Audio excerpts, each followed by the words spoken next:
I tried to open the film to be a platform where they could project themselves, not so much. I mean, of course, I project my ideas, but I really tried that they make a projection of their characters. But it's a documentary. It's also a completely fictionalized documentary, but they are the characters and the persons that represent that character.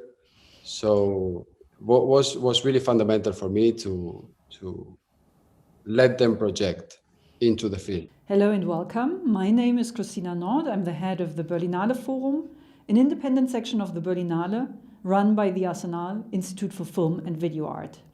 It is my great pleasure to welcome Alvaro Gurreae, the director of Mbah Jhiwo, Ancient Soul.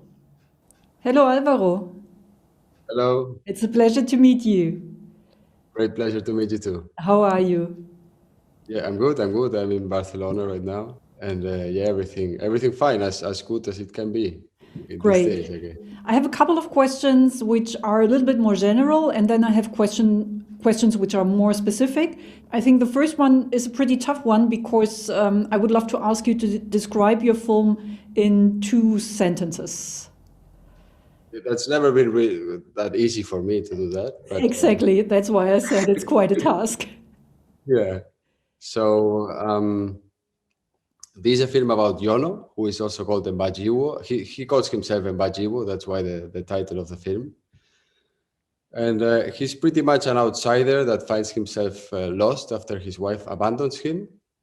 And he tries to look for power or for a sort of salvation in those superstructures that humans create through our myths and our beliefs and somehow accept as reality, which in that case would be animism, Islam, and techno-capitalism.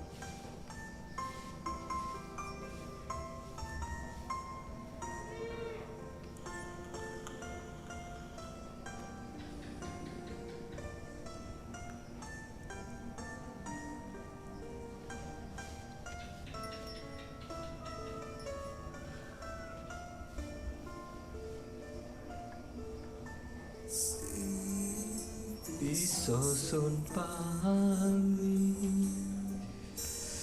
Riko teko moto taline asmo Sing sanggup sun ngerteni Riko teko ninggamu ambi wong liyo. And how did the idea come up? Well, the film started, when I started this film, I was not a filmmaker, and I didn't have an intention of doing cinema at that time. So it was, I arrived to the Kawaii Gen because some friends of mine that were from Java, they took me there, and I didn't really know where I was going to. And in the film, there are some rituals of possession and rituals of trance, right?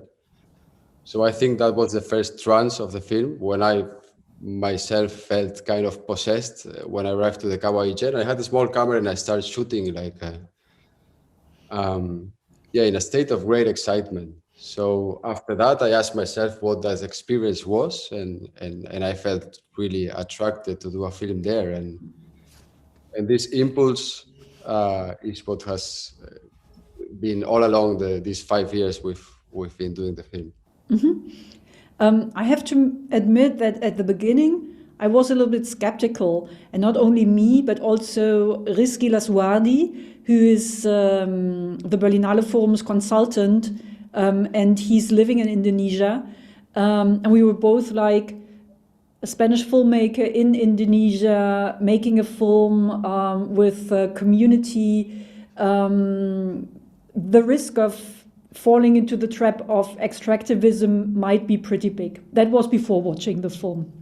And then when we watched the film, we were like very much relieved because it's definitely not the case. There is no trace of extractivism, at least not to my eyes. But I'm pretty sure you must have been very aware of this risk. And maybe you could say a little bit what were your ideas in confronting this risk of being sort of like the Spanish guy who takes a certain knowledge, a certain labor, a certain artistic expression, and extracts it from a place?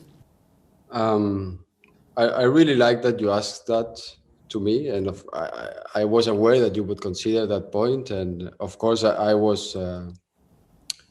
had this very present from the very beginning. So I was aware of that too, and I took it in consideration all the time, I guess. So I was at the center, at the very center of the film, right?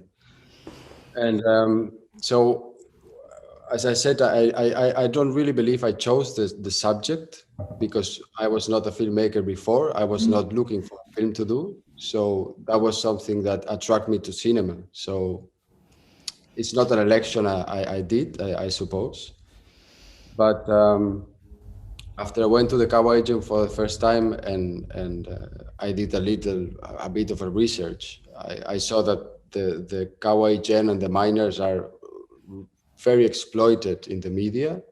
So they've been everywhere in I don't know, they've been in the BBC, National Geographic, any newspaper, news program in Spain, in Europe, I guess, have talked about them. And what I realized is that they always talked about them from the same gaze. I mean, they always gave the same perspective, a perspective of misery in a poor country and underdeveloped and so on. And so I tried to open the film to be a platform where they could project themselves, not so much. I mean, of course, I project my ideas, I project my concerns and so on. But I really tried that they make a projection of their characters. But it's a documentary, it's also a completely fictionalized documentary, but they are the characters and the persons that represent that character. So what was really fundamental for me to let them project into the film. Yeah, I talked to Risky a lot about it, and yeah, he had mentioned that he was, like, as I said, hesitant at the beginning, but then when he watched the film, he was very much convinced by it. And the same happened to me and to the committee of the Berlinale Forum. My next question is related to the first question and to what you just said. You're working with the people from the community, and they are not, of course, they are not trained actors, but of course they are not playing themselves. So they are assuming the role of a certain character, at least up to a certain degree. And maybe you could say a little bit more about this process, how you approached the non-professional actors and how they approached their work. So yeah, of course, this is something, the film has been done in 5 years, so this is something that has evolved a lot during the process. I could speak Indonesian, but I could not speak Javanese. The film they talk in Javanese, not even Javanese, Osing, that is a kind of Javanese of the east of Java, right? So I could never understand them when they were talking, but I didn't want to change their language in order to have a film in Indonesian, because that would lose a lot of the charm and the truth of the film itself. So what we did is we shot a lot of situations where they talk, and then Nuruz, that was the one that could speak English, would translate these conversations to me, so I could know what they talk about, the way they talk about what topics they are more interested in, and so on, or what things happen in the village that are of relevance. So for the final shooting that was last year, in the end of 2019, there was much more a script written they had to follow. So this script was done from the ideas of the conversations they already had. So I wrote the script for each situation. I wrote a dialogue, and then I would let them read the dialogue just some minutes before we shot the situation of each case. So they get the ideas I wanted them to talk about, but then I wanted them to forget about the dialogue and just be spontaneous.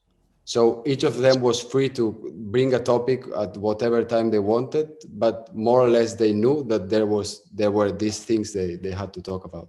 And the film in the narrative is not so precise. So it's much, for me, what I was really putting the attention to was to the energy I could feel in the shot, the truth that there was there. I was not so much concerned about specific words or about specific topics. I knew that we could construct as long as the shot was good in its feeling, right, in its energy. And I also trusted them a lot because they were really good doing it. I mean, they were really good just talking about stuff and being spontaneous. They were amazing doing that. So I knew that was going to work, and that's how the process went. Cepetan Mbah Jhiwo. Kudu nyolek nang waduk maning guys. Kau wis ngetokan gas barane. Iya bos. Tolong mandek.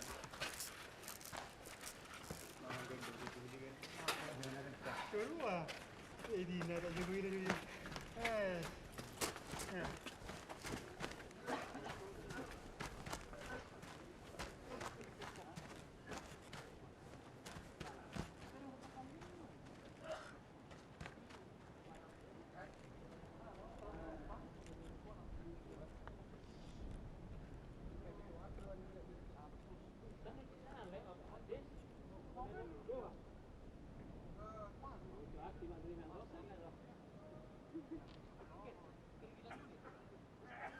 It's a really small village they live in.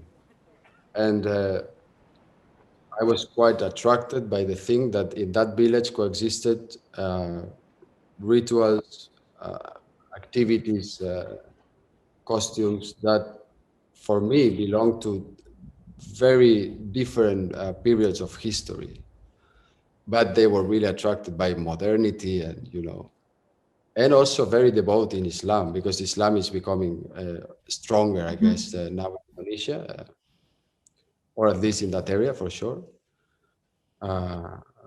So this combination of, I was trying to look for something into the ancient, but they in the modern, and in the monotheism that I was also in my society was also being overcome. So that took us to a sort of absurd territory where there was no salvation for any of us, I guess, and also something to play with. And just putting them in parallel was also a way to don't judge it, to don't put one over the other, to don't say this is capitalism is bullshit, we need to go to the primitive, or this kind of movement. So I thought that was a way to just show this complexity of the structures human create and put our faith in. It was not about saying which is best or worse, or where there is a solution or whatever. So it's just showing the complexity and remarking a bit the absurd of that all. And in that sense, you end up hopeless in the film, in what these structures can offer you. And that was something a point I also like to get to. For today, I would have one last question for you, and I'm very much looking forward to continuing the conversation in June, when we will have the Berlinale summer event, and we will hopefully be able to invite you to Berlin. At this moment, I'd love to know if the pandemic in any way put an obstacle to the shooting or the post-production of the film. We were, in that sense, we were extremely fortunate, because I don't know when the Kawajan will look like what it looked in the end or the beginning of 2020. And our last shooting was 2019 in November. And then we needed to do a lot of dubbing for some scenes that the sound was not let's say, acceptable. So we found this way of working. In the beginning, I wrote or showed them the videos of the scenes that should be dubbed. So Yono, Pendi, and Uruz or Olive, in the beginning, we worked with WhatsApp notes that they would send to me, dubbing. So we were finding the right way of talking through these WhatsApp notes. and then I edited the shots with the WhatsApp notes so they could hear what was, because there's dubbing and there are invented conversations that never took place and we are inventing. That was something we worked with the editor that was really amazing, an idea from him. So we worked with WhatsApp notes. I created the videos with the times where they had to talk. So I put these videos on YouTube and they went to the sound studio where I was there with a WhatsApp call and I could see and hear and communicate.